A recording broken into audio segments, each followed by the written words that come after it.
দোয়াটা শুধু আমার সাথে একবার পড়ে যাবেন, কোথাও লিখতেও হবে না, মুখস্থও করতে হবে না। একবার পড়বেন, দুইবারও না।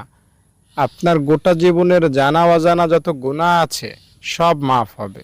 ছোট গুনার কথা বলছি না, বড় বড় গুনাহ, যেমন মিথ্যা বলেছেন, হিংসা করেছেন, নামাজ পড়েন নাই, রোজা রাখেন নাই, সুদ খাইছেন, এই রকমের মারাত্মক ভয়ঙ্কর লেভেলের গুনাহের কথা আমি আপনাকে জানাচ্ছি।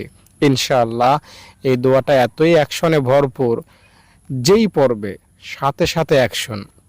এই দোয়াটা যদি আজকে ফেরাউনও পাঠ করত, ফেরাউনের গুনাহ আল্লাহ মাফ করে দিতেন। তাই আপনি তো ফেরাউন না, ফেরাউনের মতো তো গুনাহ আপনার নাই। আপনাকে আল্লাহ তাআলা নিশ্চিতভাবে ক্ষমা করবেন। দোয়াটা পড়লেন মানে নিষ্পাপ হয়ে গেলেন বাবু, একদম মায়ের পেট থেকে বের হয়েছেন ওই রকম হয়ে যাবেন।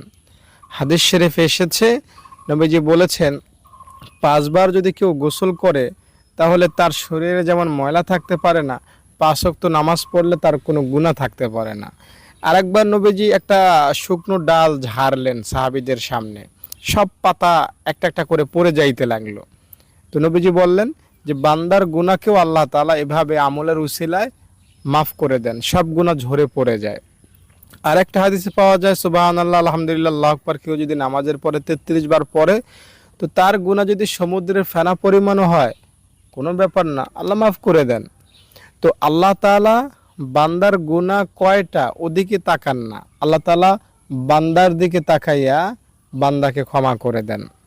আমি যে দোয়াটা আমি এখন আপনাকে বলবো, বিশ্বাস নিয়ে ভরসা নিয়ে দোয়াটা একবার পাঠ করবেন, ইনশাআল্লাহ আপনি শিশু হবেন। দোয়াটা আপনাকে বলছি তার আগে অনুরোধ করব, একটা লাইক করেন এবং কমেন্টে আমিন লেখেন। যারা লাইক করলেন, কমেন্টে আমিন লিখলেন, আল্লাহ তাদের মনের আশা তুমি পূরণ করে দাও, তাদের গুনাহ তুমি মাফ করে দাও, আল্লাহুম্মা আমিন। দর্শক, দোয়াটা হলো আশহাদু আল্লা ইলাহা ইল্লাল্লাহু ওয়া আশহাদু আন্না মুহাম্মাদান আবদুহু ওয়া রাসূলুহু। এই দোয়াটা কেউ যদি পড়ে উজু শেষ করে, তাহলে তার জন্য জান্নাতের 8টা দরজা খুলে যায়, সে যে কোনো দরজা দিয়ে দাপটের সহিত জান্নাতে পৌঁছতে পারবে। আজানের পরে কেউ যদি দোয়াটা পড়ে তার গুনাহ মাফ হয়ে যায়। এই দোয়াটার কারিশমা, ক্ষমতা, অ্যাকশন অনেক। একটা হিন্দু যদি এই দোয়াটা পড়ে মুসলমান হয়, তার সারা জীবনের সব গুনাহ মাফ হয়ে যায়। তাই আপনিও যদি এই দোয়াটা আজকে পাঠ করেন, মন থেকে, দিল থেকে, অন্তরের গহীন থেকে, কোনো গুনাহ থাকবে না। দায়িত্বের সাথে বলছি, দোয়াটা পাঠ করার নিয়ত করবেন যে আমি অতীতের গুনাহ ক্ষমা পাইতে চাই, ভবিষ্যতে আর গুনাহ করব না, এই আশায় দোয়াটা পাঠ করছি।